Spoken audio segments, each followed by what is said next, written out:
Hello বলো স্কুলার্স, welcome to another video. আজকের এই ভিডিওতে আমরা কথা বলার চেষ্টা করবো বাংলাদেশে হামজা চৌধুরী আসার পর যে চারটা মেজর সুবিধা বাংলাদেশের ফুটবল আসতে যাচ্ছে বা যে চারটা মেজর পরিবর্তন বাংলাদেশের ফুটবল আসতে যাচ্ছে সেগুলো নিয়ে। তো হামজা চৌধুরী বাংলাদেশে অফিসিয়ালি খেলার সিদ্ধান্ত নিয়েছেন এবং তিনি আসার পর যে সুবিধাগুলো হতে যাচ্ছে তার মধ্যে ফার্স্ট অবশ্যই যে জিনিসটা আসবে সেটা হচ্ছে বাংলাদেশের playing style change. Hamza Chowdhury, আমরা যদি টেকনিক্যালি চিন্তা করার চেষ্টা করি তাইলে হামজা চৌধুরী যে লেভেলের ফুটবলার, অবশ্যই হামজা চৌধুরীকে ঘিরেই সব কিছুই কিন্তু নিয়ন্ত্রিত হবে এবং হামজা চৌধুরী বাংলাদেশ ফুটবলে বা বাংলাদেশ ন্যাশনাল টিমে ইনক্লুড হওয়ার পর মানে ট্যাকটিক্যালি বাংলাদেশ ফুটবল অনেক কিছুই চেঞ্জ হয়ে যাবে। কজ হামজা চৌধুরীকে ঘিরেই কিন্তু জিনিসটা হবে। আগে বাংলাদেশে আমরা মিডফিল্ড দেখতাম, বাংলাদেশের মিডফিল্ড কীরকম ছিল, মানে বল হোল্ড করতে পারতেছে না বাংলাদেশের মিডফিল্ড, বল লুজ করতেছে। সো হামজা চৌধুরী আসার পর অফকোর্স মিডফিল্ড বাংলাদেশ আরও বেশি কন্ট্রোল করতে পারবে। সো এই কারণে বাংলাদেশের প্লেয়িং স্টাইল বা ট্যাকটিক্যাল স্টাইল অনেক কিছু চেঞ্জ হতে যাচ্ছে বাংলাদেশের ফিউচারে এবং হামজা চৌধুরী আসার পর অফকোর্স বাংলাদেশের প্লেয়িং স্টাইল চেঞ্জ হয়ে যাবে, এটা নিয়ে কোনো সন্দেহ নাই। এরপর সেকেন্ড যে জিনিসটা চেঞ্জ হবে সেটা হচ্ছে system, football system, entire football system change হয়ে যাবে। এখন আপনার মনে প্রশ্ন আসতে পারে যে একটা ফুটবলার আসলে মানে এত কিছু কেমনে চেঞ্জ হয়ে যাবে, পুরো সিস্টেম কেমনে চেঞ্জ হবে। তো বাংলাদেশ যখন হামজা চৌধুরী আসলো ধরেন, so football fans obviously Hamza Chowdhury মানে অনেক বড় ফ্যান বা হামজা চৌধুরীকে নিয়ে তাদের অনেক বেশি আগ্রহ। যে গ্রাম অঞ্চলের ফুটবল ওগুলোতেও চেঞ্জ আসবে, বাংলাদেশের শহরাঞ্চলের ফুটবলেও চেঞ্জ আসবে এবং হামজা চৌধুরী যে লেভেলের ফুটবলার তার ওই লেভেলটা মানে ওই লেভেলে পৌঁছাতে গেলে বাংলাদেশের ফুটবল অনেক আপগ্রেড করতে হবে।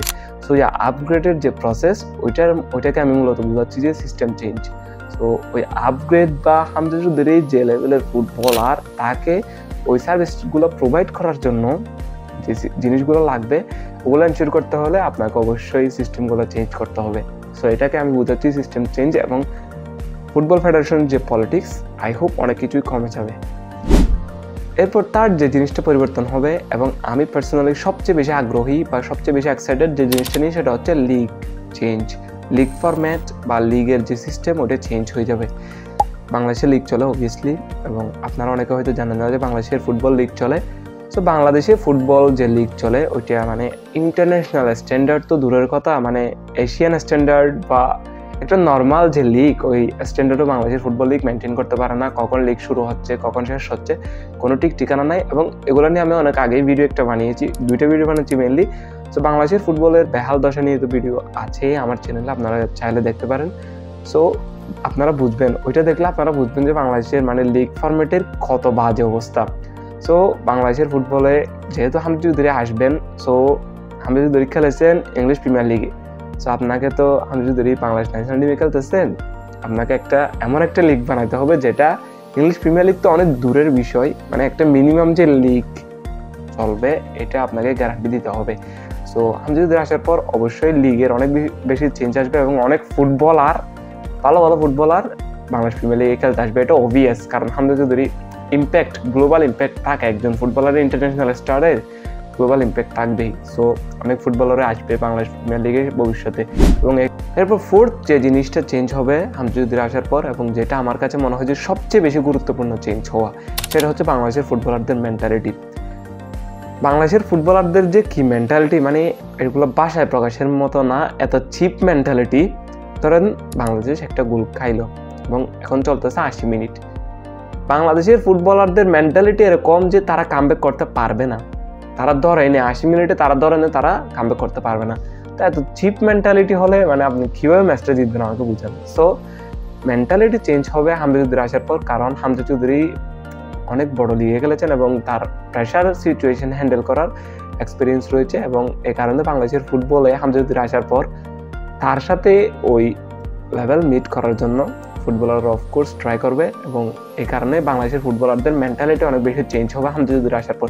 এবং আপনি যদি বড় বড় দলগুলো বা বড় বড় লিগের দিকে তাকান, বড় বড় লিগের যে টিম, মানে দেখবেন যে একটা ক্লাব ধরেন রিয়াল মাদ্রিদ 90 মিনিটস যদি গোল খায়, রিয়াল মাদ্রিদের মেন্টালিটি ব্রেক হয় না, ওরা রিয়াল মাদ্রিদের মেন্টালিটি ব্রেক করতে পারে না। সো মেন্টালিটি হতে হবে ওই রকম, মানে হার্ড মেন্টালিটি হতে হবে। বাংলাদেশের ফুটবলারদের মতো এত চিপ মেন্টালিটি হলে মানে হবে না, আমাদের সাথে মিট করতে পারবে না লেভেল। সো আপনি দেখেন একজন ফুটবলারের অনেক কিছুই সুবিধা রয়েছে এবং একজন ফুটবলার আসার পর হামজা চৌধুরী তো গ্লোবাল স্টার, গ্লোবাল স্টার যখন বাংলাদেশে আসবে, সো ইন্টারন্যাশনাল যখন একজন ফুটবলার বাংলাদেশের হয়ে খেলতেছে, এটা বাংলাদেশের ফুটবলে অনেক বেশি হেল্প করবে। তো এই 4টা রিজন তো আমি জাস্ট বললাম, এমনি বলার জন্য বললাম। আপনি এক্সপেক্ট করতে পারতেছেন না যে হামজা চৌধুরী বাংলাদেশে আসার পর কত কিছুই যে চেঞ্জ হয়ে যাবে বাংলাদেশের ফুটবলে, এবং হামজা চৌধুরী যখন আসবে তার সাথে লেভেল মিট করার জন্য অনেক বেশি চেঞ্জ করতে হবে বাংলাদেশের ফুটবলে। এবং আমরা এক্সপেক্ট করি মানে হামজা চৌধুরী আসার পর আমরা আরও বেশি মানে আমাদের যে ড্রিম, বাংলাদেশের ফুটবল ফ্যানদের যে ড্রিম, আমাদের দল, আমাদের বাংলাদেশ একসময় ফুটবল ওয়ার্ল্ড কাপ খেলবে, এই ড্রিমের দিকে আমরা অগ্রসর হতে পারবো যদি হামজা চৌধুরী আসার পর আমি যে জিনিসগুলো এক্সপেক্ট করি সেগুলো যদি ফুলফিল হয়। এবং হামজা চৌধুরী আসার পর যদি ওই জিনিসগুলো বাফুফে বা যারা ওই সংশ্লিষ্ট পজিশনে আছে তারা যদি এই জিনিসটা এনশিওর করতে পারে, আমার কাছে মনে হয় যে বাংলাদেশের ফুটবলে অনেক কিছু ডেভেলপ হবে এবং বাংলাদেশের ফুটবলে খুব বড় একটা চেঞ্জ আসতে যাচ্ছে হামজা চৌধুরীর মধ্য দিয়ে। এবং আরেকটা এডিশনাল জিনিস যেটা অফকোর্স হবে সেটা হচ্ছে অনেক বিদেশি ফুটবলার বাংলাদেশের হয়ে খেলার আগ্রহ প্রকাশ করবে, কারণ বাংলাদেশের বাইরে ফরেন বা বাংলাদেশের বংশোদ্ভূত যারা ফুটবলার খেলতেছে তারা কেউ হামজা চৌধুরীর লেভেলের না। হামজা চৌধুরী ইংলিশ প্রিমিয়ার লিগে খেলা ফুটবলার, সো একজন ফুটবলার যে কিনা MLS-এ খেলতেছে ওর অফকোর্স আগ্রহ থাকবে বাংলাদেশের ফুটবলে আসা, এবং বংশোদ্ভূত ফুটবলারদের জন্য একটা বড় মানে দরজা ওপেন করে দিলেন হামজা চৌধুরী। যেটা জামাল ভুঁইয়া আগে করেছিলেন সেটা এখন মানে আরও বিস্তৃত হয়ে গেল, কারণ জামাল ভুঁইয়া ছিলেন বয়সভিত্তিক দলে খেলা ফুটবলার ডেনমার্কের, আর হামজা চৌধুরী ইংলিশ প্রিমিয়ার লিগে খেলা ফুটবলার। তো হামজা চৌধুরী আসার পর অবশ্যই ফরেন ফুটবলারদের জন্য মানে আরও বড় একটা চান্স, বা তারা অনেক বেশি আগ্রহ প্রকাশ করবে বাংলাদেশের ফুটবল নিয়ে। তো এগুলোর পাশাপাশি আর অনেক সুবিধা থাকতে পারে, এবং আপনার কাছে কোন সুবিধাটা বা কোন পরিবর্তনটা সবচেয়ে বেশি গুরুত্বপূর্ণ মনে হয় হামজা চৌধুরী আসার পর সেটা জানিয়ে দিতে পারেন কমেন্ট বক্সে। এই তো, গুড বাই।